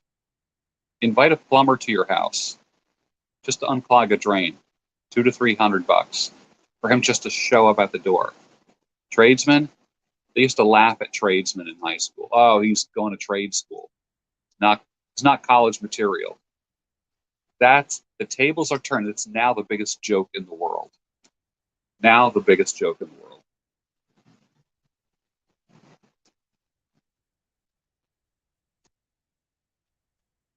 I know a guy who was a vice president of Merrill Lynch. You know what he does now? He's a blacksmith. He's a blacksmith. How freaking awesome is that? Seriously. Doesn't that rock? Isn't that just cool? A blacksmith? And he was like a top shirt and tie dude working out of Princeton.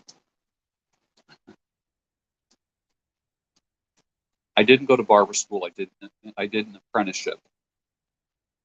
But after I started cutting hair intentionally and marketing myself, barber schools and beauty academies said, hey, can you come talk to our students?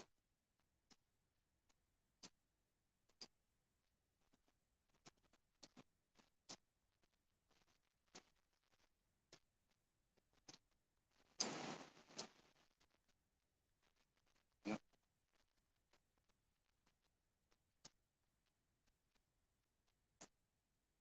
Actually, now I got to close those curtains behind me because the rain is coming in on my back.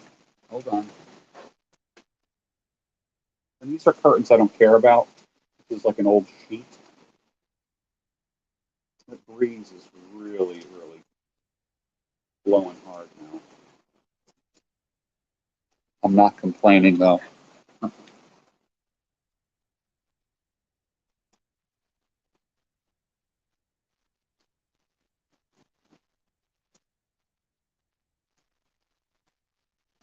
I know a guy.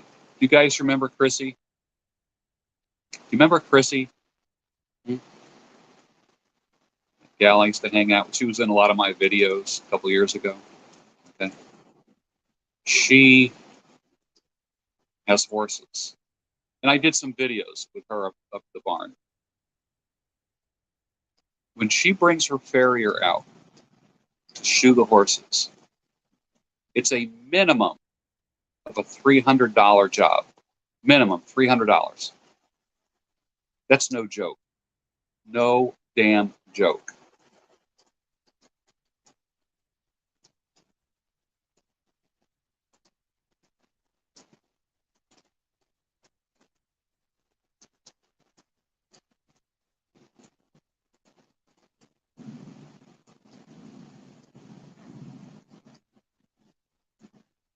Boy, now that feels good. That cool air. Now, right now, it's cooling off. What's the temperature now? Boom! 80 degrees. Just since I've been out here, the temperature dropped 10 degrees. 80 degrees. Isn't that something? It's so awesome. It's nice.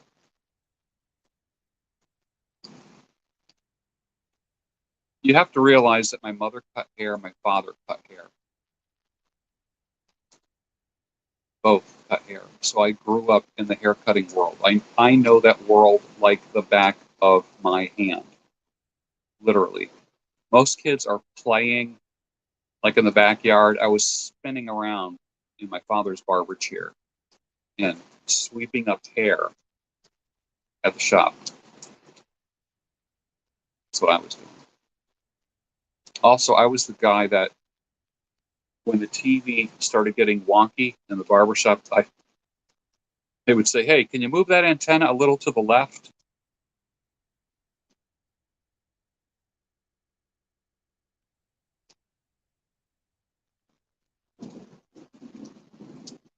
I'm going to show you the number one technique for using a straight razor. Number one technique. You'll remember this forever. I'm not going to teach this anywhere. Let me just find a knife down here. Okay. Let me just find a knife, and I'll show you. Okay. All right. So here's the knife. All right. Let's just say I'm shaving this. Lay the blade flat. Flat. Okay. Lift up the back of the blade like an eighth to a quarter of an inch. And then like that. I'm not one of these guys that does these long strokes. Okay. Lift it up. Centimeter, 1 centimeter strokes.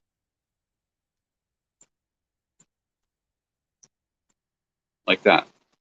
That's the first tip that I give straight razor guys. Do you know how you expand a picture on your smartphone? You stretch it out. Do that with the skin. Like today, like this is always very sensitive when I'll give a straight razor shave to a guy. Stretch that same way you expand a picture, stretch it out and shave what is in between your fingers. Stretch, shave. Stretch, shave. When you get to the Adam's apple, when you get to the Adam's apple,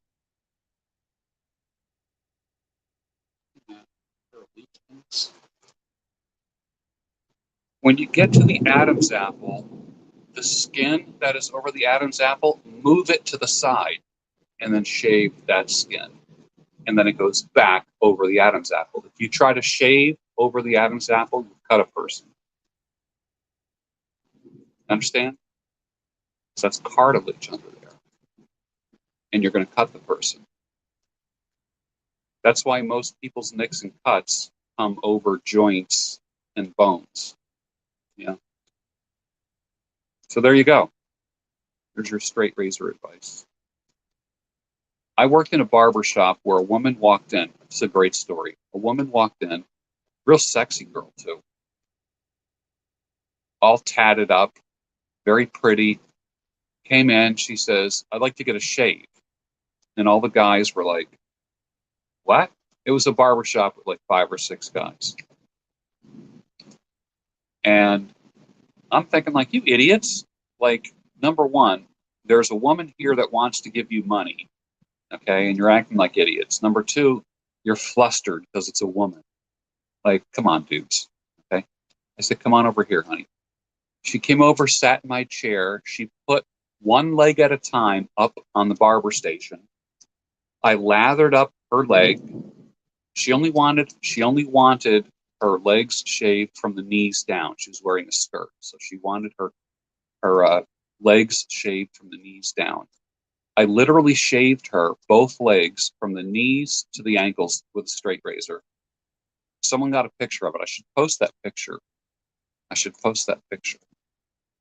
At the end, she's like, "That is the closest shave. That is amazing." And the other guys were like, "Dude, you rocked that." I'm like, "Why not?" And it was kind of sexy too. I mean, think about it. A dude shaving, and it wasn't creepy or anything like that. It was amongst a bunch of people. Isn't that cool? So that was kind of fun. When will I have on the knife guy again? The knife guy is, I don't know. I've had 3 knife guys on. Are you talking about Mike from Poland? I really enjoy Mike. Yeah, I enjoy Mike. I'll probably have him on again. He's a good guy. Mike's a good guy. Do I have any personal opinions about workplace relationships? I've had several workplace relationships in my lifetime. Um, they don't work long term. They don't work. They just don't work. They're titillating and sexy and fun. Uh, you want to talk about adrenaline rush, but they don't work. They don't work. So I think it's a recipe for trouble and or heartache. Fill in the blank. Investing in a volatile time. You've heard me say this. All right, here's a pop quiz. What should people invest in right now, long term? Put it on, invest, and hold. What should people invest in? Tell me. Pop quiz.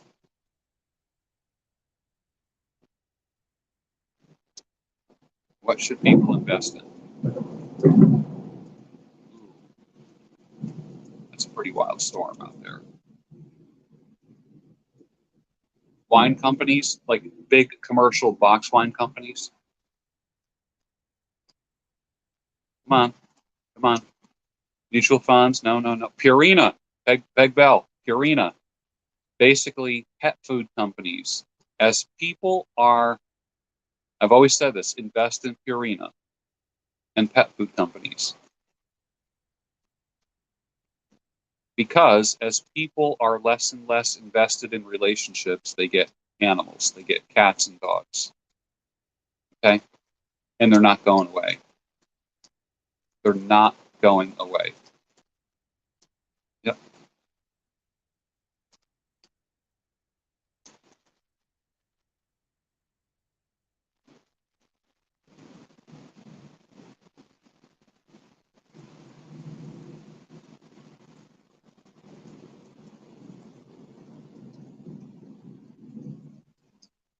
And it is really, really, really important.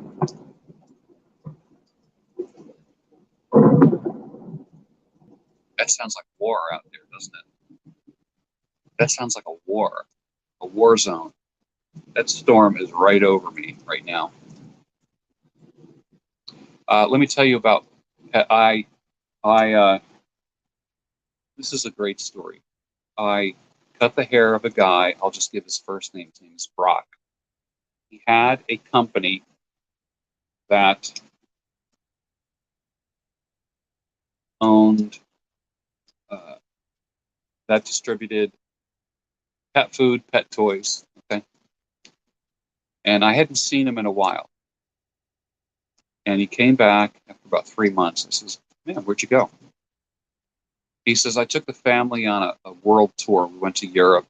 This is many years ago. We went to Europe." I said, "Wow, what kind of job do you have where you can just disappear for 3 months, take the whole family on a world tour?" He says, "Well, I just sold my company." I said, "What? What company was that?" He told me the name of the company, and he sold it. Listen to this. Listen to this. He sold it to Petco. Petco. The price that they bought his company for, which is right near me, right near me.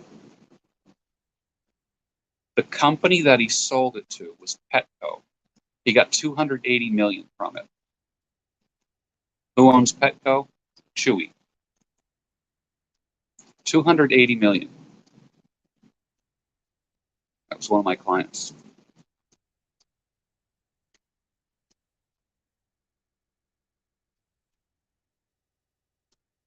Pretty wild, huh? Yep.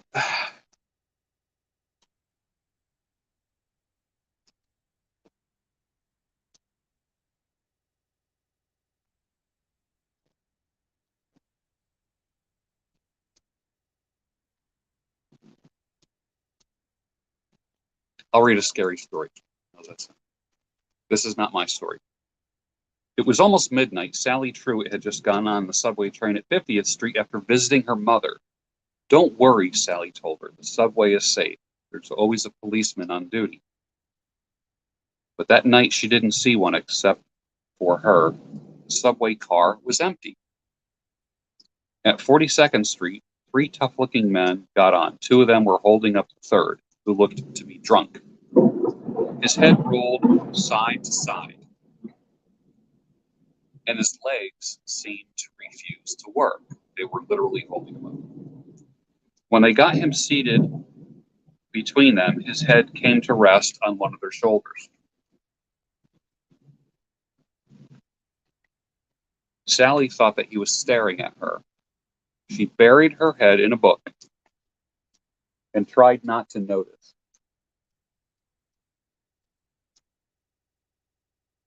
At 28th Street, one of the men stood up.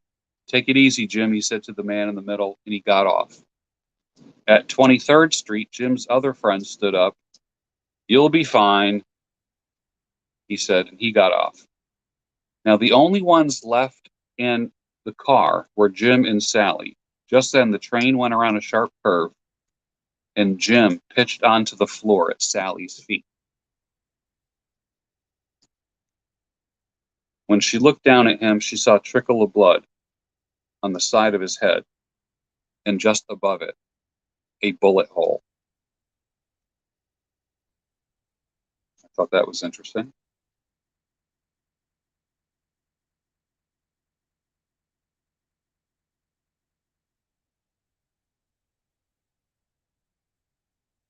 Susanna and Jane shared a small apartment near the university where they were students.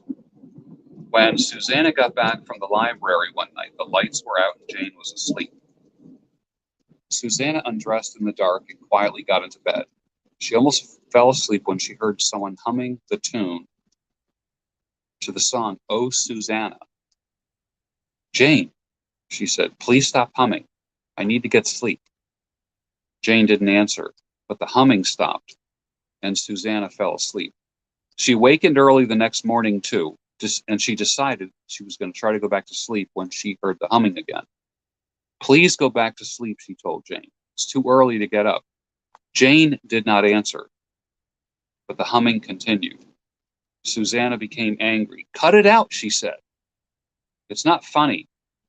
When the humming still did not stop, she lost her temper. She jumped out of bed, pulled the covers off Jane, and screamed. Jane's head was gone. Somebody had cut off her head.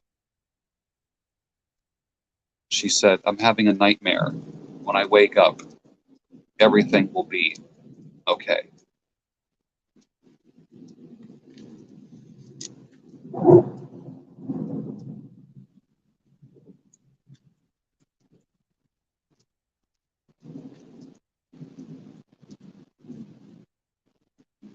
Short stories. Here's a real short one in one paragraph. The minister's daughter had just gotten married. After the wedding ceremony, there was a great feast with music and dancing and contests and games, even old children's games. When they got to playing hide and seek, the bride decided to hide her grandfather's trunk up in the attic. "They will never find me there," she thought. As she was climbing into the trunk, the lid came down and cracked her on the head. She fell unconscious. Inside, the lid slammed shut and locked.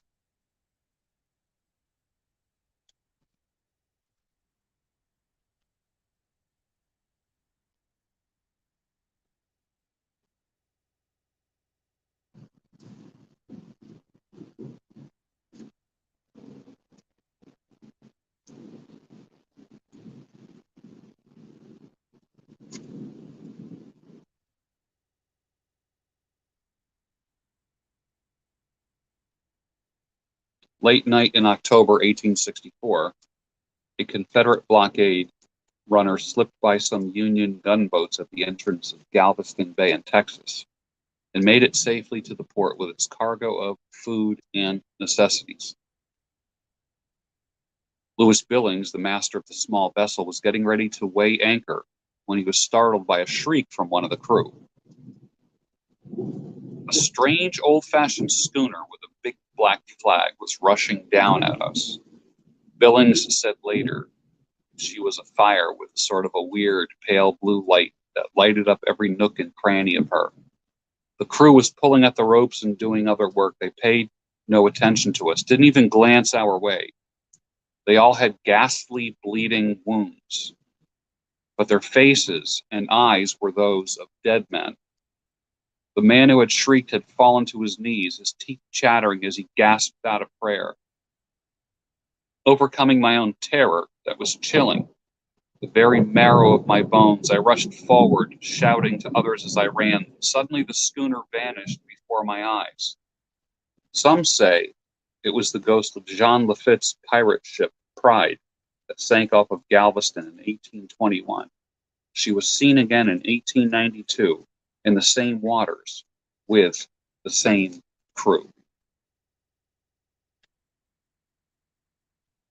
That's a trippy story.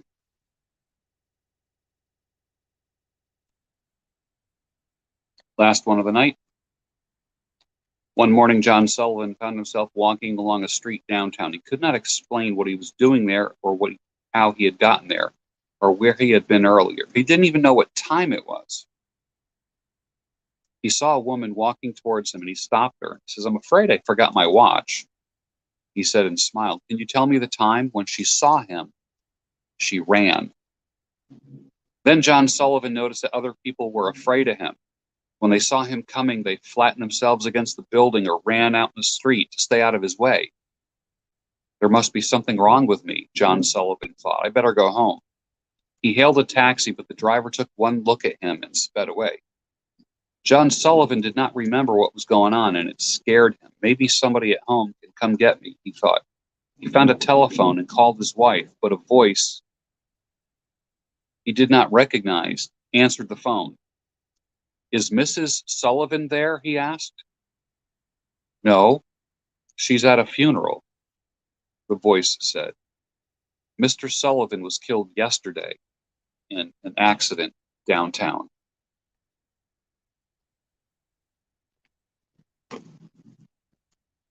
Love that stuff. Scary stories on a thunder and lightning night. That's it for tonight, folks. I hope you learned something.